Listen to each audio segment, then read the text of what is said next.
Hello everyone, welcome to Victor's Knowledge. This is Chinu Sharma, and today I'm going to discuss with you a very important topic for all the upcoming Punjab government exams. So ਤੁਹਾਨੂੰ ਪਤਾ ਹੈ ਕਿ ਜਿਹੜਾ ਜੇ ਆਪਾਂ specifically Punjab sub inspector exam ਦੀ ਗੱਲ ਕਰੀਏ ਤਾਂ ਉਹਦੇ ਵਿੱਚ ਆਪਾਂ ਨੂੰ ਇੱਕ ਜਨਰਲ ਅਵੇਅਰਨੈਸ ਦੇ ਅੰਦਰ ਟੌਪਿਕ ਮੈਂਸ਼ਨਡ ਹੈ history and culture of India and Punjab. So due to shortage of time ਮੈਂ ਤੁਹਾਨੂੰ ਪੂਰੀ ਪੰਜਾਬ ਜੀਕੇ ਹਜੇ ਨਹੀਂ ਕਰਵਾ ਰਹੀ। ਸੋ ਮੈਨੂੰ ਇਹ ਕਿ ਆਪਾਂ ਹਰ ਟੌਪਿਕ ਨੂੰ ਐਟਲੀਸਟ ਟੱਚ ਕਰੀਏ। ਸੋ ਇਸੇ ਲਈ ਮੈਂ ਹੁਣ ਤੁਹਾਨੂੰ ਪਹਿਲਾਂ ਦੋ ਪਾਰਟਸ ਦੇ ਵਿੱਚ ਪੰਜਾਬ ਦਾ ਜਿਹੜਾ ਕਲਚਰ ਹੈ ਇਹਦੇ ਵਿੱਚ ਆਪਾਂ ornaments, folk dance, cuisines ਨਾਲ ਆਪਾਂ ਜਿੰਨੇ ਵੀ gurdwaras, temple, mosque, archaeological site ਹੈ and also very important topic literature of Punjab awards, ਇਹ ਸਾਰਾ ਕੁਝ ਆਪਾਂ ਡੀਪਲੀ ਡਿਸਕਸ ਕਰਾਂਗੇ। ਸੋ ਮੈਂ ਤੁਹਾਨੂੰ ਪੂਰਾ ਇੱਕ ਸਟਰਕਚਰਲੀ ਕੰਪਾਈਲਡ ਵੈਲ ਮੈਨੇਜਡ ਜਿਹੜਾ ਕੰਟੈਂਟ ਹੈ ਉਹ ਪ੍ਰੋਵਾਈਡ ਕਰੂੰਗੀ। ਸੋ ਇਸ ਤੋਂ ਬਾਅਦ ਕੀ ਹੈ ਕਿ ਮੈਂ ਨੈਕਸਟ ਵੀਕ ਤੋਂ ਹੁਣ ਮੰਡੇ ਤੋਂ ਤੁਹਾਡੇ ਲਈ ਪ੍ਰੋਪਰ ਇਕਨੋਮਿਕਸ ਦੀ ਸੀਰੀਜ਼ ਸਟਾਰਟ ਕਰ ਰਹੀ ਹਾਂ। ਸੋ ਆਪਾਂ ਜੋ ਵੀ ਇਕਨੋਮਿਕਸ ਦੇ ਇੰਪੋਰਟੈਂਟ ਟੌਪਿਕਸ ਨੇ, ਕਨਸੈਪਟ ਨੇ, ਉਹ ਚੰਗੀ ਤਰ੍ਹਾਂ ਦੇਖਾਂਗੇ। ਸੋ ਹੁਣ ਆਪਾਂ ਸਟਾਰਟ ਕਰਦੇ ਹਾਂ ਆਪਣੇ ਕਲਚਰ ਆਫ ਪੰਜਾਬ ਟੌਪਿਕ ਦੇ ਨਾਲ। Also, before beginning, I want to share something with you guys. So, ਇਹ ਮੇਰੇ handwritten history ਦੇ compiled notes ਹੈ। So, if you want these notes, please do send an email on this above mentioned email, or you can send direct message on my Instagram page after following it, Victor's Knowledge. So, ਜਿਹੜੇ notes ਨੇ ਇਹ ਸਿਰਫ 200 rupees ਦੇ ਤੁਹਾਨੂੰ ਮਿਲ ਰਹੇ ਨੇ। ਇਹ ਪੂਰੇ well managed, structurally organized notes ਨੇ so that ਤੁਹਾਨੂੰ ਇੱਕ ਹੀ ਜਗ੍ਹਾ ਦੇ ਉੱਤੇ ਸਾਰੀ ਦੀ ਸਾਰੀ ਹਿਸਟਰੀ ਤਿਆਰ ਮਿਲ ਜਵੇ। ਸੋ ਆਪਾਂ ਨੂੰ ਪਤਾ ਹੈ ਕਿ ਹੁਣ ਟਾਈਮ ਬਹੁਤ ਘੱਟ ਰਹਿ ਗਿਆ, ਆਲਮੋਸਟ 1 ਮੰਥ ਤੋਂ ਵੀ ਘੱਟ ਦਾ ਤੁਸੀਂ ਟਾਈਮ ਮੰਨ ਕੇ ਚੱਲੋ ਸਬ ਇੰਸਪੈਕਟਰ ਐਗਜ਼ਾਮ ਦੇ ਲਈ। ਸੋ ਇਟ ਇਜ਼ ਆਲਮੋਸਟ ਇੰਪੋਸੀਬਲ ਕਿ ਮੈਂ ਹਰ ਟੌਪਿਕ ਤੁਹਾਨੂੰ ਇਸ ਟਾਈਮ ਟੱਚ ਕਰਵਾ ਸਕਾਂ। ਸੋ ਮੈਂ 1 ਬਾਏ 1 ਟਰਾਈ ਕਰ ਰਹੀ ਹਾਂ ਕਿ ਆਲਮੋਸਟ ਆਪਾਂ ਹਰ ਸਿਲੇਬਸ ਦੇ ਵਿੱਚ ਜੋ ਵੀ ਇੰਪੋਰਟੈਂਟ ਸਬਜੈਕਟਸ ਨੇ ਉਹਨਾਂ ਨੂੰ ਕਵਰ ਅਪ ਕਰੀਏ। ਬਟ ਹਿਸਟਰੀ ਦੇ ਲਈ I suggest you to have these notes. So if you want, you can have a look. I can send you demo notes as well. So ਇਹ ਥੋੜਾ ਜਿਹਾ ਗਲਿੰਪਸ ਹੈ ਮੇਰੇ ਨੋਟਸ ਦਾ। ਸੋ ਜਿਹੜਾ ਵੀ ਇਹ ਮਟੀਰੀਅਲ ਹੈ ਇਹ ਜੇ ਤੁਸੀਂ government of India the official website ਦੇਖੋਗੇ, ਉੱਥੇ ਜਾ ਕੇ ਤੁਸੀਂ ਪੰਜਾਬ ਸਟੇਟ ਦੇ ਕਾਲਮ 'ਚ ਜਾਓਗੇ ਤਾਂ ਤੁਹਾਨੂੰ ਇਹ ਇੰਟਰੋਡਕਸ਼ਨ ਉੱਥੋਂ ਮਿਲੂਗੀ। ਸੋ ਮੈਂ ਜੋ ਵੀ ਮਟੀਰੀਅਲ ਤਿਆਰ ਕਰਦੀ ਹਾਂ ਮੈਂ ਟਰਾਈ ਕਰਦੀ ਹਾਂ ਕਿ ਰਿਲਾਇਬਲ ਸੋਰਸਿਸ ਤੋਂ ਹੀ ਤਿਆਰ ਕਰਾਂ। And also I want to share something very important with you guys.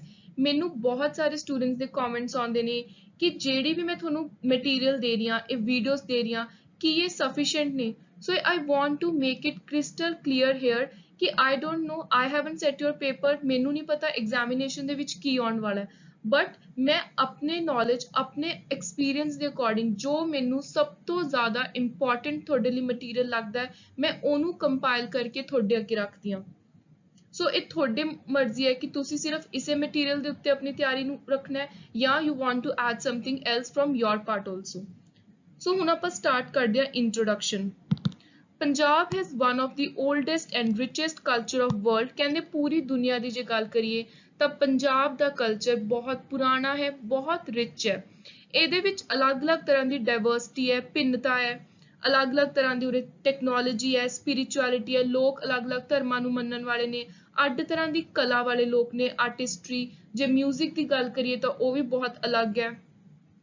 ਸੋ ਕਹਿੰਦੇ ਜਿਹੜਾ ਕੰਪੈਸ਼ਨ ਹੈ ਤੇ ਹਾਈ ਸਪਿਰਿਟਡਨੈਸ ਹੈ ਇਹ ਪੰਜਾਬ ਦੇ ਲਾਈਫ ਸਟਾਈਲ 'ਚ ਆਉਂਦੀ ਹੈ ਜਿਹਨੂੰ ਆਪਾਂ ਮਿਸ ਨਹੀਂ ਕਰ ਸਕਦੇ। ਕਿਤੇ ਵੀ ਜਾਈਏ ਆਪਾਂ ਇਹ ਗੱਲ ਸੁਣਦੇ ਹਾਂ ਕਿ ਪੰਜਾਬੀਆਂ ਦੀ ਸ਼ਾਨ ਵੱਖਰੀ। ਸੋ ਉਹ ਇਸੇ ਚੀਜ਼ 'ਚੋਂ ਨਿਕਲਦਾ ਹੈ ਕਿ ਪੰਜਾਬੀ ਆਪਣਾ ਕਲਚਰ ਇੰਨੀ ਚੰਗੀ ਤਰ੍ਹਾਂ ਜਿੱਥੇ ਵੀ ਵਰਲਡ 'ਚ ਜਾਂਦੇ ਨੇ ਉੱਥੇ ਨਾਲ ਲੈ ਕੇ ਜਾਂਦੇ ਨੇ ਕਿ ਉਹਨਾਂ ਨੂੰ ਬਾਕੀ ਸਾਰਿਆਂ ਤੋਂ ਅਲੱਗ ਤੋਂ ਇੱਕ ਤਰ੍ਹਾਂ ਦੇ ਨਾਲ ਆਪਾਂ ਕਹਿੰਦੇ ਹਾਂ ਆਈਡੈਂਟੀਫਾਈ ਕਰਨਾ ਬਹੁਤ ਜ਼ਿਆਦਾ ਆਸਾਨ ਹੈ। ਸੋ ਉਸ ਤੋਂ ਬਾਅਦ ਕਹਿੰਦੇ ਜੇ ਪੰਜਾਬ ਦੇ ਵਿੱਚ ਇੱਕ ਇੰਪੋਰਟੈਂਟ ਚੀਜ਼ ਹੈ ਫॉर दैट मैटर ਈਵਨ ਇਹਦਾ ਇੰਡੀਆ ਦਾ ਹੀ ਕਲਚਰ ਹੈ ਕਿ ਜੇ ਉਰੇ ਕੋਈ ਗੈਸਟ ਆਉਂਦਾ ਤਾਂ ਆਪਾਂ ਉਹਨੂੰ ਕਹਿੰਦੇ ਆ ਅਤਿਥੀ ਦੇਵੋ ਭਵ, ਕਿ ਜਿਹੜਾ ਆਪਣੇ ਘਰੇ ਗੈਸਟ ਆਇਆ ਉਹਨੂੰ ਆਪਾਂ ਰੱਬ ਦੇ ਸਮਾਨ ਮੰਨਦੇ ਆ, ਉਹਨੂੰ ਪੂਰੀ ਲੁੱਕ ਆਫਟਰ ਕਰਦੇ ਆ, ਪੂਰਾ ਧਿਆਨ ਰੱਖਦੇ ਆ। ਸੋ ਹੋਰ ਇੱਕ ਇੰਪੋਰਟੈਂਟ ਚੀਜ਼ ਹੈ ਕਿ ਜਿਹੜੀ ਪੰਜਾਬ ਦੀ ਜੀਓਗ੍ਰਾਫੀਕਲ ਲੋਕੇਸ਼ਨ ਹੈ ਇਹ ਬਾਕੀ ਜਿਹੜੇ ਸਬ ਕੰਟੀਨੈਂਟਸ ਨੇ ਉਹਨਾਂ ਦੇ ਮੁਕਾਬਲੇ ਥੋੜੀ ਅਲੱਗ ਹੈ। ਸੋ ਪੰਜਾਬ ਦੇ ਜੇ ਤੁਸੀਂ ਖਾਣੇ ਦੀ ਗੱਲ ਕਰਦੇ ਆ ਤਾਂ ਇਹਦਾ ਖਾਣਾ ਇਹਦੀ ਲੋਕੇਸ਼ਨ ਤੋਂ ਆਇਆ। ਮਤਲਬ ਪਹਿਲਾਂ ਕੀ ਸੀ, ਜਿਹੜੇ ਸੈਂਟਰਲ ਏਸ਼ੀਆ ਪਾਰਟ ਹੈ ਉਹਦਾ ਆਪਣੇ ਉੱਤੇ ਬਹੁਤ ਅਸਰ ਹੈ। ਜਿਹੜਾ ਆਪਣਾ ਫੂਡ ਹੈ, ਆਪਣਾ ਖਾਣਾ ਹੈ, ਜਿਵੇਂ ਤੰਦੂਰੀ ਫੂਡ ਹੋ ਗਿਆ, ਸਪੈਸ਼ਲੀ ਜੇ ਆਪਾਂ ਨॉन वेज ਮੀਟ ਵਗੈਰਾ ਦੀ ਗੱਲ ਕਰੀਏ ਤਾਂ ਉਹਦੇ ਉੱਤੇ ਤੁਸੀਂ ਇੰਪੋਰਟੈਂਟ ਚੀਜ਼ ਯਾਦ ਰੱਖਣੀ ਹੈ ਕਿ ਪੰਜਾਬ ਦੇ ਖਾਣੇ ਉੱਤੇ ਕੁਜ਼ੀਨ ਉੱਤੇ ਸੈਂਟਰਲ ਏਸ਼ੀਆ ਦਾ ਬਹੁਤ ਵੱਡਾ ਇਨਫਲੂਐਂਸ ਹੈ। ਸੋ ਹੁਣ ਆਪਾਂ 1 ਬਾय 1 ਇਹ ਪਾਰਟ 1 ਦੇ ਵਿੱਚ ਮੈਂ ਤੁਹਾਡੇ ਨਾਲ ਕੁਝ ਟੌਪਿਕ ਡਿਸਕਸ ਕਰੂੰਗੀ, ਬਾਕੀ ਰੈਸਟ ਜਿਹੜੇ ਟੌਪਿਕ ਨੇ ਉਹ ਪਾਰਟ 2 ਦੇ ਵਿੱਚ ਆਉਣਗੇ। ਸੋ ਸਭ ਤੋਂ ਪਹਿਲਾਂ ਆਪਾਂ ਕੁਜ਼ੀਨਸ ਦੇਖ ਲੈਂਦੇ ਹਾਂ, ਖਾਣ ਪੀਣ ਦੀਆਂ ਚੀਜ਼ਾਂ।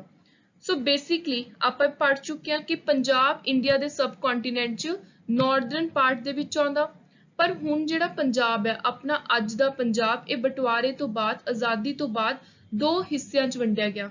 ਸੋ ਇੱਕ ਹਿੱਸਾ ਇੰਡੀਆ ਕੋਲ ਹੈ, ਇੱਕ ਹਿੱਸਾ ਹੈ ਪਾਕਿਸਤਾਨ। ਸੋ ਇੱਕ ਆਪਣਾ ਭਾਰਤ ਦਾ ਪੰਜਾਬ ਹੈ, ਇੱਕ ਹੈ ਪਾਕਿਸਤਾਨੀ ਪੰਜਾਬ। ਜਿਹੜਾ ਕਹਿੰਦੇ ਕੁਜ਼ੀਨ ਨੇ ਖਾਣਾ ਹੈ ਬਹੁਤ ਜ਼ਿਆਦਾ ਅਲੱਗ ਹੈ, ਬਹੁਤ ਅਲੱਗ ਤਰੀਕੇ ਨਾਲ ਪਕਾਇਆ ਜਾਂਦਾ ਹੈ, ਬਹੁਤ ਰਿਚ ਹੈ। ਪੰਜਾਬ ਦੀ ਇੱਕ ਇਹੋ ਜਿਹੀ ਚੀਜ਼ ਹੈ ਜਿਹੜੀ ਤੁਸੀਂ ਦੁਨੀਆ 'ਚ ਕਿਤੇ ਵੀ ਜਾਓਗੇ ਤੁਹਾਨੂੰ ਦੇਖਣ ਨੂੰ ਮਿਲੂ, ਬਹੁਤ ਫੇਮਸ ਹੈ, ਚਾਹੇ ਉਹ UK ਹੈ, ਕੈਨੇਡਾ ਹੈ, ਹਾਂਗਕਾਂਗ ਹੈ। ਸੋ ਉਹ ਹੈ ਤੰਦੂਰੀ ਸਟਾਈਲ ਦੀ ਕੁਕਿੰਗ, ਜੋ ਕਿ ਆਪਣੀ ਈਰਾਨ, ਅਫਗਾਨੀਆ ਤੋਂ, ਸੈਂਟਰਲ ਏਸ਼ੀਆ ਤੋਂ ਆਈ ਹੈ। ਸੋ ਤੁਸੀਂ ਯਾਦ ਰੱਖਣਾ ਹੈ ਕਿ ਸਭ ਤੋਂ ਜ਼ਿਆਦਾ ਸਪੈਸ਼ਲ ਫਾਰਮ ਤਰੀਕਾ ਕੁਕਿੰਗ ਦਾ ਹੈ, ਇੰਪੋਰਟੈਂਟ ਫੇਮਸ ਪੰਜਾਬ ਦਾ tandoori style cooking. Then Punjab ਦੇ ਵਿੱਚ ਮੇਜਰਲੀ ਕੀ ਪ੍ਰੋਡਿਊਸ ਕੀਤਾ ਜਾਂਦਾ ਹੈ? ਸੋ ਪੰਜਾਬ ਦੇ ਵਿੱਚ ਦੁੱਧ ਨਾਲ ਰਿਲੇਟਡ ਪ੍ਰੋਡਕਟ, ਡੇਅਰੀ ਪ੍ਰੋਡਕਟ, ਚਾਵਲ ਤੇ ਕਣਕ, wheat, rice and dairy product. So ਜਿਹੜੇ ਇਹ ਪ੍ਰੋਡਕਟ ਨੇ ਮੇਨ ਸਟੇਪਲ ਡਾਈਟ ਹੈ, ਮਤਲਬ ਲੋਕਾਂ ਦੇ ਖਾਣੇ ਦਾ ਇਹ ਅਹਿਮ ਹਿੱਸਾ ਨੇ ਇਹ 3 ਚੀਜ਼ਾਂ। ਉਸ ਤੋਂ ਬਾਅਦ ਕਹਿੰਦੇ ਜਿਹੜਾ ਪੰਜਾਬ ਹੈ ਉਹਦੇ ਵਿੱਚ ਦੁੱਧ, ਦਹੀਂ, ਮੱਖਣ, ਲੱਸੀ, ਡੇਅਰੀ ਪ੍ਰੋਡਕਟਸ ਦਾ ਇੱਕ ਬਹੁਤ ਅਹਿਮ ਹਿੱਸਾ ਹੈ। ਸੋ ਆਪਣੇ ਖਾਣੇ, ਆਪਣੀ ਸਵੇਰ ਤੋਂ ਚਾਹੇ ਤੁਸੀਂ ਬ੍ਰੇਕਫਾਸਟ ਤੋਂ ਲੈ ਕੇ ਡਿਨਰ ਦੀ ਗੱਲ ਕਰੋ, ਆਪਾਂ ਦੁੱਧ, ਦਹੀਂ, ਲੱਸੀ, ਮੱਖਣ, ਇਹ ਚੀਜ਼ਾਂ, ਘਿਓ, ਇਹ ਚੀਜ਼ਾਂ ਤੋਂ ਬਿਨਾਂ ਆਪਣੇ ਖਾਣੇ ਨੂੰ ਅਧੂਰਾ ਸਮਝਦੇ ਹਾਂ। ਸੋ ਹੁਣ ਆਪਾਂ 1 ਬਾय 1 ਗੱਲ ਕਰਾਂਗੇ ਇੰਪੋਰਟੈਂਟ ਰੈਸਿਪੀਜ਼ ਦੀ। ਸੋ ਜੇ ਆਪਾਂ ਬ੍ਰੇਕਫਾਸਟ, ਆਪਣੇ ਨਾਸ਼ਤੇ ਦੀ ਗੱਲ ਕਰੀਏ, ਸਵੇਰ ਦੇ ਖਾਣੇ ਦੀ, ਤਾਂ ਉਹਦੇ ਵਿੱਚ ਕੀ ਚੀਜ਼ਾਂ ਕਾਮਨ ਨੇ? ਚਨਾ ਮਸਾਲਾ, ਨਾਨ, ਕੁਲਚੇ, ਬਟ ਸਭ ਤੋਂ ਇੰਪੋਰਟੈਂਟ ਜੋ ਆਪਾਂ ਸਾਰੇ ਜਾਣਦੇ ਹਾਂ ਉਹ ਹੈ ਪਰਾਂਠੇ। ਸੋ ਆਲੂ ਪਰਾਂਠਾ, ਅਲੱਗ-ਅਲੱਗ ਤਰ੍ਹਾਂ ਦੇ ਹੁੰਦੇ ਨੇ, ਗੋਭੀ, ਪਨੀਰ ਪਰਾਂਠਾ। ਸੋ ਇਹ ਤੁਸੀਂ ਦੇਖ ਸਕਦੇ ਹੋ, ਲੱਸੀ ਹੈ। ਸੋ ਇਹ ਸਾਰੀਆਂ ਥੋੜੀਆਂ ਜਿਹੀਆਂ ਚੀਜ਼ਾਂ ਨੇ ਜੋ ਲੋਕ ਮੋਸਟਲੀ ਲਾਈਕ ਕਰਦੇ ਨੇ ਆਪਣੇ ਬ੍ਰੇਕਫਾਸਟ ਦੇ ਵਿੱਚ ਲੈਣਾ। ਨੈਕਸਟ ਹੈ ਕਿਹੜੇ ਮੇਨ ਮੀਟ ਸੋਰਸਿਸ ਨੇ, ਕਿਹੜਾ ਮੇਨ ਇਹੋ ਜਿਹੇ ਜਾਨਵਰ ਨੇ, ਸੋਰਸਿਸ ਨੇ ਜਿਨ੍ਹਾਂ ਦਾ ਮੀਟ ਖਾਣਾ ਪੰਜਾਬ ਦੇ ਲੋਕ ਜ਼ਿਆਦਾ ਪਸੰਦ ਕਰਦੇ ਨੇ। ਸੋ ਉਹ ਹੈ ਪੋਲਟਰੀ, ਲੈਮ, ਗੋਟ ਮੀਟ। ਸੋ ਇਹ ਤੁਸੀਂ 3 ਨਾਮ ਯਾਦ ਰੱਖਣੇ ਨੇ। ਦੈਨ ਕਹਿੰਦੇ ਪਨੀਰ ਬਹੁਤ ਪਸੰਦ ਕੀਤਾ ਜਾਂਦਾ ਹੈ, ਅਲੱਗ-ਅਲੱਗ ਤਰ੍ਹਾਂ ਦਾ ਪਨੀਰ ਬਣਾਇਆ ਜਾਂਦਾ ਹੈ, ਸ਼ਾਹੀ ਪਨੀਰ, ਖੋਆ ਪਨੀਰ, ਪਨੀਰ ਕੋਫਤਾ। ਸੋ ਇਹ ਅਲੱਗ-ਅਲੱਗ ਤਰ੍ਹਾਂ ਦੀਆਂ ਪਨੀਰ ਦੀਆਂ ਕੈਟੇਗਰੀਜ਼ ਨੇ। ਦੈਨ ਜਿਹੜੀ ਤੁਸੀਂ ਥਾਲ ਦੇਖ ਰਹੇ ਹੋ ਇੱਕ ਪਰਫੈਕਟ ਪੰਜਾਬੀ ਥਾਲ ਹੈ। ਦੈਨ ਲੈਗਿਊਮਸ, ਜਿਵੇਂ ਦਾਲਾਂ ਹੋ ਗਈਆਂ, ਰਾਜਮਾ ਹੋ ਗਏ, ਚਨੇ ਹੋ ਗਏ, ਬਲੈਕ ਗ੍ਰਾਮ ਹੋ ਗਏ। ਸੋ ਇਹਨਾਂ ਨੂੰ ਕਹਿੰਦੇ ਸਿੰਗਲ, ਕੱਲੀ ਇਹਨਾਂ ਦੀ ਸਬਜ਼ੀ ਵੀ ਬਣਾਈ ਜਾਂਦੀ ਆ, ਜਾਂ ਜਿਵੇਂ ਆਪਣੇ ਘਰਾਂ ਵਿੱਚ ਆਪਾਂ ਆਮ ਤੌਰ ਤੇ ਦੇਖਦੇ ਹਾਂ ਦਾਲਾਂ ਨੂੰ ਮਿਕਸ ਕਰਕੇ ਬਣਾ ਲੈਂਦੇ ਨੇ। ਸੋ ਚਨੇ ਦੇ ਨਾਲ, ਜਿਵੇਂ ਮਾਹਾਂ ਦੀ ਦਾਲ। ਸੋ ਇਸ ਤਰ੍ਹਾਂ ਦੇ ਨਾਲ ਇਹਨਾਂ ਨੂੰ ਸਿੰਗਲੀ ਜਾਂ ਫਿਰ ਕੰਬੀਨੇਸ਼ਨ ਦੇ ਵਿੱਚ ਵੀ ਖਾਇਆ ਜਾਂਦਾ ਹੈ। ਦੈਨ ਗੱਲ ਆਉਂਦੀ ਹੈ ਸਾਗ ਦੀ। ਸਾਗ ਆਪਣੀ ਮੇਨ ਪੰਜਾਬ ਦੀ ਪਹਿਚਾਣ ਹੈ। ਪੰਜਾਬ ਦੇ ਫੂਡ ਦੀ ਜਦੋਂ ਵੀ ਗੱਲ ਹੁੰਦੀ ਹੈ ਸਭ ਤੋਂ ਪਹਿਲਾਂ ਸਰੋਂ ਦੇ ਸਾਗ ਦੀ ਗੱਲ ਹੁੰਦੀ ਹੈ। ਸੋ ਇਹ ਸਪਿਨਚ ਤੇ ਮਸਟਰਡ ਗ੍ਰੀਨ, ਇਹਨਾਂ ਦੇ ਲੀਫੀ, ਉਹਨਾਂ ਚੀਜ਼ਾਂ ਦਾ ਬਣਦਾ ਸਾਗ। ਤੇ ਇੱਕ ਇੰਪੋਰਟੈਂਟ ਚੀਜ਼ ਹੈ ਕਿ ਸਾਗ ਦੇ ਵਿੱਚ ਫਲੇਵਰ ਐਡ ਕਰਨ ਦੇ ਲਈ ਆਪਾਂ ਬਥੂਏ ਦਾ ਯੂਜ਼ ਕਰਦੇ, ਜਿਹਨੂੰ ਆਪਾਂ ਬਾਥੂ ਕਹਿੰਦੇ ਹਾਂ ਕਾਮਨਲੀ। ਸੋ ਇਹ ਤੁਸੀਂ ਯਾਦ ਰੱਖਣਾ ਹੈ ਕਿ ਬਥੂਆ is also added to enhance the flavor. Next ਹੈ Indian subcontinent based spices are used in Punjabi cuisine which are ground in the mortar and pestle or the fruit processor. ਸੋ ਇਹ ਤੁਸੀਂ ਦੇਖ ਸਕਦੇ ਹੋ ਆਮ ਤੌਰ ਆਪਣੇ ਘਰਾਂ ਵਿੱਚ ਮੋਸਟਲੀ ਬੱਚਿਆਂ ਨੇ ਦੇਖੀ ਹੁੰਦੀ ਹੈ। ਸੋ ਇਹਦੇ ਵਿੱਚ ਆਪਾਂ ਸਾਰਾ ਕੁਝ ਗ੍ਰਾਈਂਡ ਕਰਦੇ ਹਾਂ, ਆਪਣੇ ਜੋ ਮਸਾਲੇ ਹੁੰਦੇ ਨੇ, ਜਾਂ ਕੋਈ ਆਪਣੇ ਦਾਲ ਸਬਜ਼ੀ ਦਾ ਅਲੱਗ ਤੋਂ ਮਸਾਲਾ ਤਿਆਰ ਕਰਨਾ ਹੈ। ਸੋ ਇਹ ਤੁਸੀਂ ਯਾਦ ਰੱਖਣਾ ਹੈ ਕਿ ਇਹ ਮੋਟਰ ਜਾਂ ਪੈਸਟਲ ਕਹਿੰਦੇ ਆ ਇਹਨੂੰ, ਜਿਹਦੇ ਵਿੱਚ ਆਪਾਂ ਸਪਾਈਸਿਸ ਨੂੰ ਕੁੱਟਦੇ ਹਾਂ। ਦੈਨ ਹੁਣ ਕੁਕਿੰਗ ਦੇ ਤਰੀਕੇ ਕਿਹੜੇ ਨੇ, ਮੈਥਡਸ ਕੀ ਹੈ ਜਿਹਦੇ ਨਾਲ ਚੀਜ਼ਾਂ ਨੂੰ ਬਣਾਇਆ ਜਾਂਦਾ, ਆਪਣੀ ਕੁਜ਼ੀਨਸ ਨੂੰ ਤਿਆਰ ਕੀਤਾ ਜਾਂਦਾ ਹੈ। ਸੋ ਮੈਥਡਸ ਆਪਾਂ 2 ਤਰ੍ਹਾਂ ਨਾਲ ਪੜਾਂਗੇ, ਇੱਕ ਤਾਂ ਹੈ ਪੁਰਾਣੇ ਜ਼ਮਾਨੇ ਦੇ ਮੈਥਡ, ਇੱਕ ਹੈ ਜੋ ਹੁਣ ਮਾਡਰਨ ਜ਼ਿਆਦਾਤਰ ਯੂਜ਼ ਕੀਤਾ ਜਾਂਦਾ ਹੈ, ਮਾਡਰਨ ਤਰੀਕੇ। ਸੋ ਟ੍ਰੈਡੀਸ਼ਨਲ ਜੇ ਆਪਾਂ ਗੱਲ ਕਰੀਏ, ਪੁਰਾਣੇ ਵਾਲੇ ਜਿਹੜੇ ਤਰੀਕੇ ਨੇ ਉਹ ਸੀ ਚੁੱਲ੍ਹੇ 'ਚ ਰੋਟੀ ਬਣਾਉਣੀ, ਭੱਠੀ, ਹਾਰਾ, ਤੰਦੂਰ। ਸੋ ਇਹ ਤੁਸੀਂ ਦੇਖ ਸਕਦੇ ਹੋ ਚੁੱਲ੍ਹਾ। ਦੈਨ ਮਾਡਰਨ ਹੁਣ ਆਪਾਂ ਆਇਰਨ ਗ੍ਰਿਡਲ, ਜਿਹੜੇ ਆਪਣੇ ਨਾਰਮਲ ਸਟੋਵਸ ਨੇ, ਗੈਸ ਜਿਹਨੂੰ ਆਪਾਂ ਕਹਿ ਦਿੰਦੇ ਹਾਂ, ਪ੍ਰੈਸ਼ਰ ਕੁੱਕਰ। ਸੋ ਇਹਨਾਂ ਦੇ ਵਿੱਚ ਬੇਸਿਕਲੀ ਚੀਜ਼ਾਂ ਨੂੰ ਬਣਾਇਆ ਜਾਂਦਾ ਹੈ। ਸੋ ਤੁਸੀਂ ਇਹ ਚੀਜ਼ਾਂ ਯਾਦ ਰੱਖਣੀਆਂ ਨੇ ਕਿ ਟ੍ਰੈਡੀਸ਼ਨਲ ਤਰੀਕੇ ਕਿਹੜੇ-ਕਿਹੜੇ ਨੇ ਕੁਕਿੰਗ ਦੇ। ਨੈਕਸਟ ਆ ਗਿਆ ਫੇਅਰ, ਮੇਲੇ। ਸੋ ਇਹ ਫੇਅਰਸ ਬਹੁਤ ਜ਼ਿਆਦਾ ਇੰਪੋਰਟੈਂਟ ਨੇ ਤੇ ਮੈਂ ਇਹਨਾਂ ਦੇ ਵਿੱਚ ਜੋ ਕੁਝ ਵੀ ਹਾਈਲਾਈਟ ਕੀਤਾ ਹੋਇਆ ਅਲੱਗ ਤੋਂ ਗ੍ਰੀਨ ਕਲਰ ਦੇ ਨਾਲ, ਤੁਸੀਂ ਇਹਨਾਂ ਮੇਨ ਪੁਆਇੰਟਸ ਨੂੰ ਬਿਲਕੁਲ ਵੀ ਮਿਸ ਨਹੀਂ ਕਰਨਾ।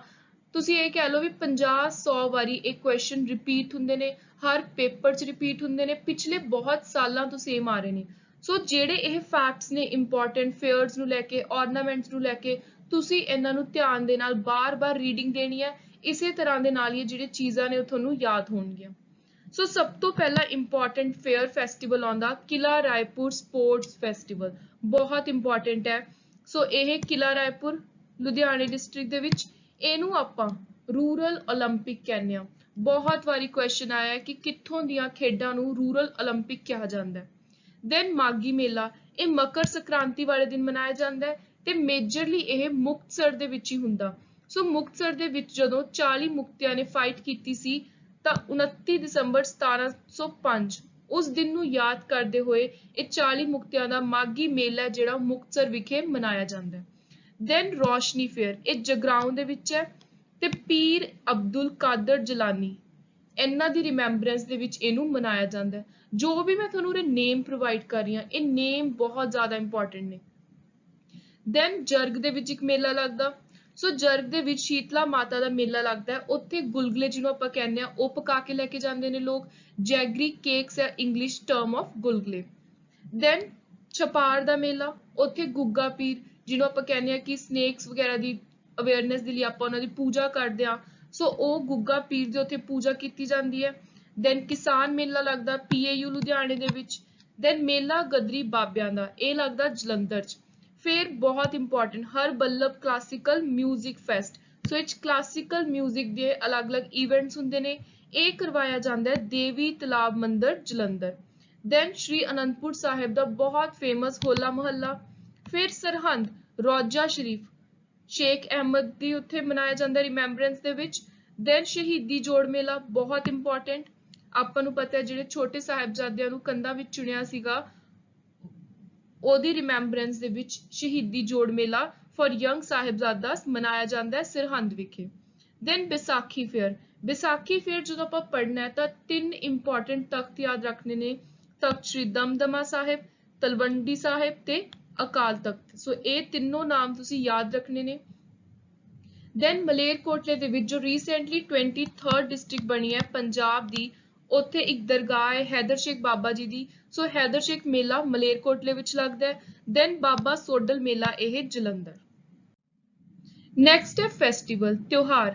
ਬੇਸਿਕਲੀ ਜੇ ਆਪਾਂ ਇੰਡੀਆ ਲੈਵਲ ਵਾਲੇ ਤਿਉਹਾਰਾਂ ਦੀ ਗੱਲ ਕਰੀਏ ਤਾਂ ਉਹ ਐਜ਼ ਇਟ ਇਜ਼ ਹੀ ਪੰਜਾਬ ਦੇ ਵਿੱਚ ਵੀ ਮਨਾਏ ਜਾਂਦੇ ਨੇ, ਜਿਵੇਂ ਦੁਸ਼ਹਿਰਾ ਹੋ ਗਿਆ, ਦੀਵਾਲੀ ਹੋ ਗਿਆ। So as per Indian tradition Punjab ਦੇ ਵਿੱਚ ਵੀ ਸੇਮ ਤਰੀਕੇ ਦੇ ਨਾਲ ਸੈਲੀਬ੍ਰੇਟ ਹੁੰਦੇ ਨੇ। ਸੋ ਜੇ ਆਪਾਂ ਜਨਵਰੀ ਮਹੀਨੇ ਦੀ ਗੱਲ ਕਰੀਏ ਤਾਂ ਸਭ ਤੋਂ ਪਹਿਲਾਂ ਆਉਂਦਾ ਲੋਹੜੀ ਦਾ ਤਿਉਹਾਰ 13th day of January। Then March ਵਿੱਚ ਬਸੰਤ ਪੰਚਮੀ। ਬਸੰਤ ਪੰਚਮੀ ਦੇ ਨਾਲ ਬਹੁਤ ਇੰਪੋਰਟੈਂਟ ਫੈਕਟ ਜੁੜਿਆ ਹੋਇਆ ਹੈ ਕਿ ਇਹਨੂੰ ਸ਼ੁਰੂ ਕਿਹਨੇ ਕੀਤਾ ਸੀ। ਸੋ ਇਹਨੂੰ ਸ਼ੁਰੂ ਕੀਤਾ ਸੀ ਮਹਾਰਾਜਾ ਜਗਤਜੀਤ ਸਿੰਘ ਜੋ ਕਪੂਰਥਲਾ ਪ੍ਰਿੰਸਲੀ ਸਟੇਟ ਦੇ ਰੂਲਰ ਸੀ। ਸੋ ਇਹ ਜਦੋਂ ਸਪ੍ਰਿੰਗ ਸੀਜ਼ਨ ਸ਼ੁਰੂ ਹੁੰਦਾ ਹੈ ਉਹਦੀ ਸ਼ੁਰੂਆਤ ਦੇ ਲਈ ਇਹਨੂੰ ਮਨਾਇਆ ਜਾਂਦਾ ਹੈ। ਦੈਨ ਹੋਲਾ ਮਹੱਲਾ ਅਨੰਦਪੁਰ ਸਾਹਿਬ। ਉਸ ਤੋਂ ਬਾਅਦ ਵਿਸਾਖੀ। ਵਿਸਾਖੀ ਜਿਹੜਾ ਸਾਕਾ ਕੈਲੰਡਰ ਹੈ ਉਹਦੇ ਅਕੋਰਡਿੰਗ ਜਿਹੜਾ ਨਵਾਂ ਸਾਲ ਚੜ੍ਹਦਾ ਉਸ ਦਿਨ ਮਨਾਈ ਜਾਂਦੀ ਹੈ। ਤੇ ਆਪਣਾ ਜਿਹੜਾ ਗ੍ਰੈਗੋਰੀਅਨ ਕੈਲੰਡਰ ਹੈ ਜਿਹੜਾ ਆਪਾਂ ਫੋਲੋ ਕਰਦੇ ਹਾਂ, ਮਾਡਰਨ ਕੈਲੰਡਰ ਹੈ, ਉਹਦੇ ਅਕੋਰਡਿੰਗ ਇਹ 13 ਅਪ੍ਰੈਲ ਦੇ ਦਿਨ ਨੂੰ ਮਨਾਈ ਜਾਂਦੀ ਹੈ। ਦੈਨ ਜੋ ਵੀ ਆਪਾਂ ਗੁਰਪੁਰਬ ਸੈਲੀਬ੍ਰੇਟ ਕਰਦੇ ਹਾਂ ਕਿਸੇ ਵੀ ਗੁਰੂ ਜੀ ਦੇ ਨੇਮ ਦੇ ਨਾਲ ਰਿਲੇਟਿਡ, ਬਰਥ ਨਾਲ, ਮਾਰਟੀਡਮ ਨਾਲ ਰਿਲੇਟਿਡ। ਸੋ ਕਹਿੰਦੇ ਇਹ to respect birth and martyrdoms of Sikh gurus, ਆਪਾਂ ਉਸ ਚੀਜ਼ ਨੂੰ, ਉਸ ਓਕੇਜ਼ਨ ਨੂੰ ਗੁਰਪੁਰਬ ਦਾ ਨਾਮ ਦਿੰਦੇ ਹਾਂ। ਦੈਨ ਨਿਮਾਣੀ ਕਾਸ਼ਤੀ। ਸੋ ਜਿਹੜਾ ਜੇਠ ਦਾ ਜਦੋਂ ਹਾਫ ਮੰਥ ਨਿਕਲ ਜਾਂਦਾ ਤਾਂ ਉਹਦੇ 11ਵੇਂ ਦਿਨ ਨਿਮਾਣੀ ਕਾਸ਼ਤੀ ਮਨਾਈ ਜਾਂਦੀ ਹੈ। ਇਸ ਦਿਨ ਆਪਾਂ ਨੂੰ ਪਤਾ ਹੈ ਛਬੀਲ ਵਗੈਰਾ ਲੋਕ ਲਗਾਉਂਦੇ ਨੇ ਕਿਉਂਕਿ ਜਿਹੜੇ ਇਹ ਮਹੀਨੇ ਹੁੰਦੇ ਨੇ ਜੂਨ, ਜੁਲਾਈ ਦੇ, ਮਈ ਦੇ, ਇਸ ਟਾਈਮ ਬਹੁਤ ਗਰਮੀ ਹੁੰਦੀ ਹੈ। ਦੈਨ ਰੱਖੜੀ। ਰੱਖੜੀ ਭਾਦੋਂ ਦੇ ਮਹੀਨੇ 'ਚ ਫੁੱਲ ਮੂਨ ਡੇ ਤੇ ਮਨਾਈ ਜਾਂਦੀ ਹੈ। ਹੁਣ ਆਪਾਂ ਕੁਝ ਹੈਰੀਟੇਜ ਫੈਸਟੀਵਲ ਜਿਹੜੇ ਇੱਕ ਜਗ੍ਹਾ ਦੇ ਨਾਲ ਉੱਥੋਂ ਦੇ ਲੋਕਲ ਕਲਚਰ ਨਾਲ ਜੁੜੇ ਹੋਏ ਫੈਸਟੀਵਲ ਨੇ। ਸੋ ਇਹ ਇੰਪੋਰਟੈਂਟ 5 ਫੈਸਟੀਵਲ ਨੇ। ਆਪਾਂ ਇਹਦੇ ਵਿੱਚੋਂ ਕਿਲਾ ਰਾਏਪੁਰ ਵਾਲਾ ਆਲਰੇਡੀ ਨਾਰਮਲ ਫੇਅਰਸ ਦੇ ਅੰਦਰ ਡਿਸਕਸ ਕਰ ਚੁੱਕੇ ਆ। ਸੋ ਇਹ ਹਰ ਸਾਲ ਫਰਵਰੀ ਦੇ ਮਹੀਨੇ 'ਚ ਹੁੰਦੀਆਂ ਨੇ ਕਿਲਾ ਰਾਏਪੁਰ ਦੀਆਂ ਖੇਡਾਂ।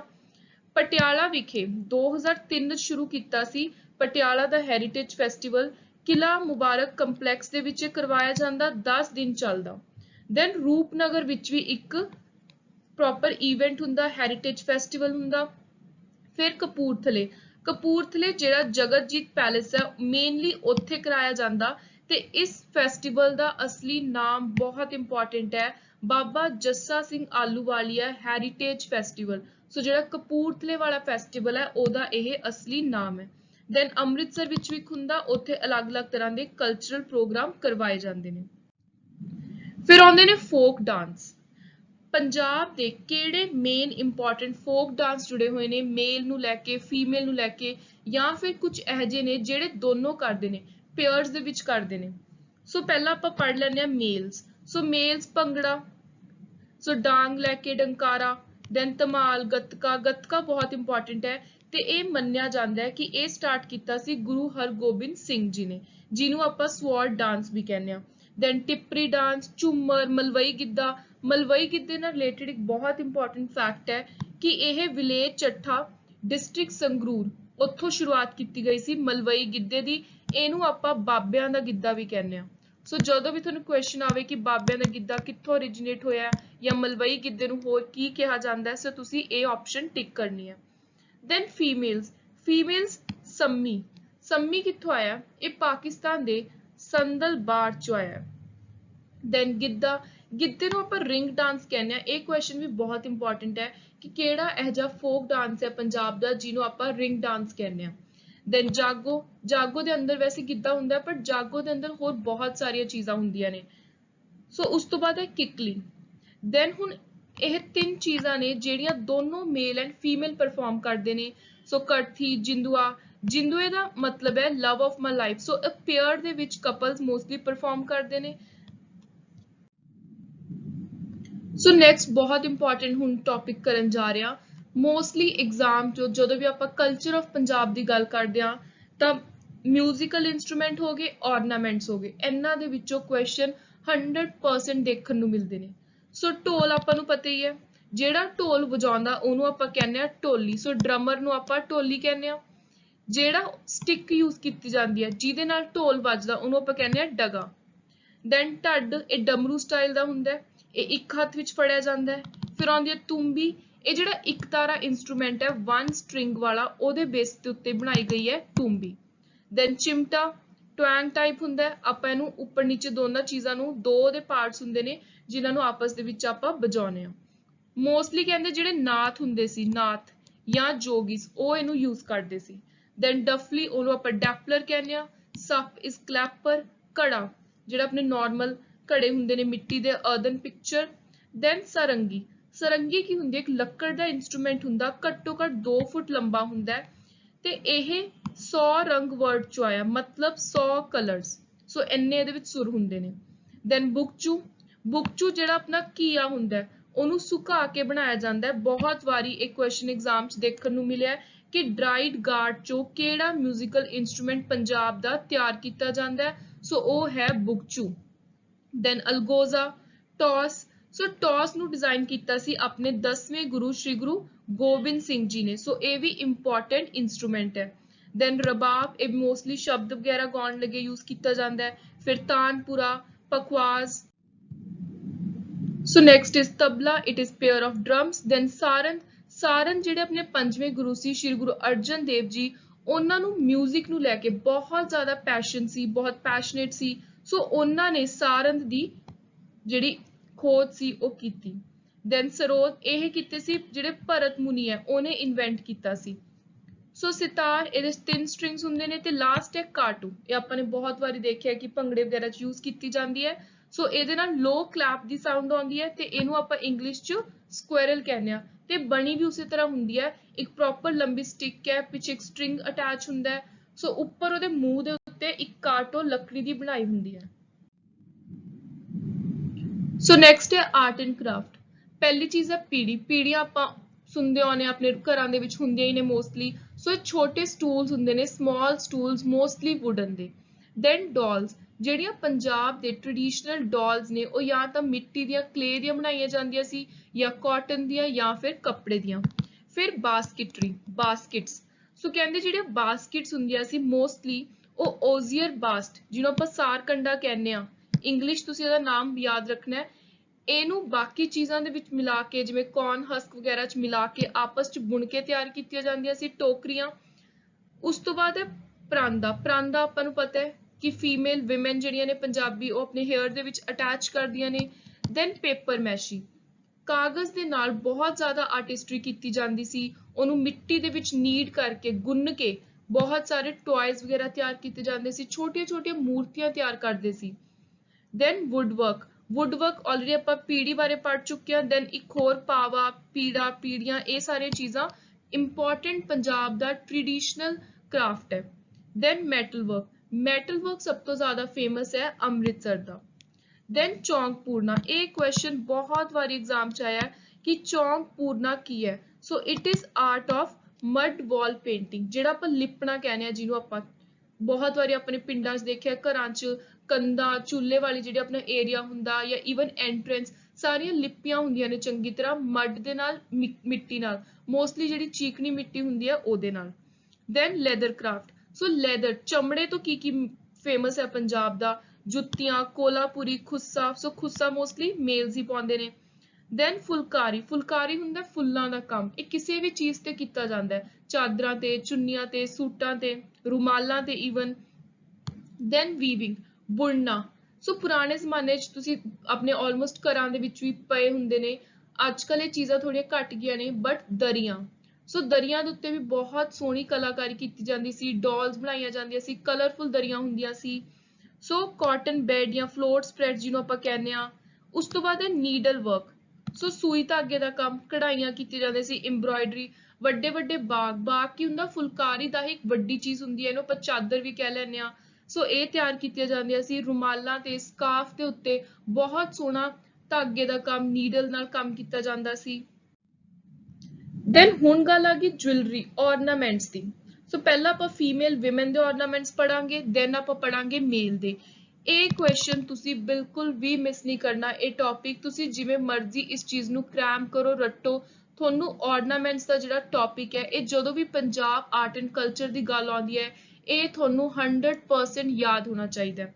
ਸੋ ਪਹਿਲਾਂ ਆਪਾਂ ਵਿਮਨ ਦੇ ਹੈਡ ਦੇ ਦੇਖ ਲੈਣੇ ਕਿਹੜੇ ornaments ਨੇ। ਚੌਂਕ, ਮੌਲੀ। ਦੈਨ ਫੋਰਹੈਡ ਦੇ ਮੱਥੇ ਵਾਲੇ ਏਰੀਆ ਦੇ ਆਲੇ ਦੁਆਲੇ ਡਮਣੀ, ਬਰਵੱਟਾ ਤੇ ਕਸ਼ਕਾ। ਦੈਨ ਈਅਰ, ਕੰਨਾਂ ਦੇ ਲਈ ਢੇਡੂ, ਖੱਲੀ, ਫੁੰਮੀ। ਨੈਕ, ਗਰਦਨ ਲਈ ਹੌਲ ਦਿਲ ਹੋ ਗਿਆ, ਗੁਲਬੰਦ ਹੋ ਗਿਆ, ਹੱਸ, ਮੋਰਾਂ। ਫਿਰ ਨੱਕ ਦੇ ਲਈ ਬੁਲਕ, ਫੁੱਲੀ, ਬੋਰ, ਲੌਂਗ। ਦੈਨ ਰਿਸਟ, ਪੌਂਚੀਆਂ, ਬਾਂਕਾ, ਦੈਨ ਬੈਨ। ਸੋ ਇਹ ਸਾਰੀਆਂ ਜਿਹੜੀਆਂ ਚੀਜ਼ਾਂ ਨੇ ਇਹ ਹੈਗੀਆਂ ਨੇ ਵਿਮਨ ਦੀਆਂ, ਇੱਕ ਔਰਤ ਦੇ ਇੰਪੋਰਟੈਂਟ ਗਹਿਣੇ ਪੰਜਾਬ ਦੇ। ਸੋ ਜਿਹੜੇ ਪਿਕਚਰ ਦੇ ਵਿੱਚ ਮੈਂ ਤੁਹਾਨੂੰ ਸ਼ੋਅ ਕੀਤੇ ਨੇ ਇਹ ਆਪਣੇ ਪੂਰੇ ਜੋ ਗਿੱਧੇ ਦੇ ਲਈ ਔਰਤਾਂ ਪਾਉਂਦੀਆਂ ਨੇ ਉਹ ਸਾਰੇ, ਸੱਗੀ ਵਗੈਰਾ ਹੋ ਗਏ, ਟਿੱਕਾ ਹੋ ਗਿਆ, ਵੱਡੀਆਂ ਵੱਡੀਆਂ ਬਾਲੀਆਂ ਹੋ ਗਏ ਜਿਹਨੂੰ ਆਪਾਂ ਬਾਲੇ ਵੀ ਕਹਿੰਦੇ ਆ। ਸੋ ਇਹ ਮੇਨ ਇੰਸਟਰੂਮੈਂਟਸ ਨੇ। ਦੈਨ ਹੁਣ ਆਪਾਂ ਲਾਸਟ ਵਿੱਚ ਗੱਲ ਕਰਾਂਗੇ ਮੈਨ ਦੇ ਇੰਸਟਰੂਮੈਂਟ ਦੇ। ਸੋ ਮੱਥੇ ਦੇ ਲਈ ਸਰਪੇਸ਼, ਕਲਗੀ, ਮੁਕਟ, ਕੁਤਬਦੀਦਾਰ। ਦੈਨ ਈਅਰ, ਕੰਨਾਂ ਦੇ ਲਈ ਮੁਰਕੀ, ਬਾਲਾ, ਦੂਰ, ਬਿਲਬਲੀ। ਦੈਨ ਰਿਸਟ, ਪੌਂਚੀ, ਗੋਕਰੂ। ਐਂਡ ਗਰਦਨ ਦੇ ਲਈ ਕੈਂਟ, ਜਿਹਨੂੰ ਆਪਾਂ ਕੈਂਠਾ ਵੀ ਕਹਿ ਲੈਂਦੇ ਹਾਂ, ਚੰਦਰਮਾ, ਤਖਤੀ ਤੇ ਨਮ। ਸੋ ਇਹ ਇੰਪੋਰਟੈਂਟ ਤੁਸੀਂ ਨਾਮ ਯਾਦ ਰੱਖਣੇ ਨੇ। ਕੈਟੇਗਰੀਜ਼ ਕਿ ਕਿਹੜੇ ਆਪਣੇ ਹਿਊਮਨ ਬੋਡੀ ਆਰਗਨ ਦੇ ਲਈ ਕਿਹੜਾ ਮੇਨ ornament ਹੈ। So this was all about our part 1 on culture of Punjab. I hope you liked the video as well as the content. Please do like, share, comment. Thank you and good luck.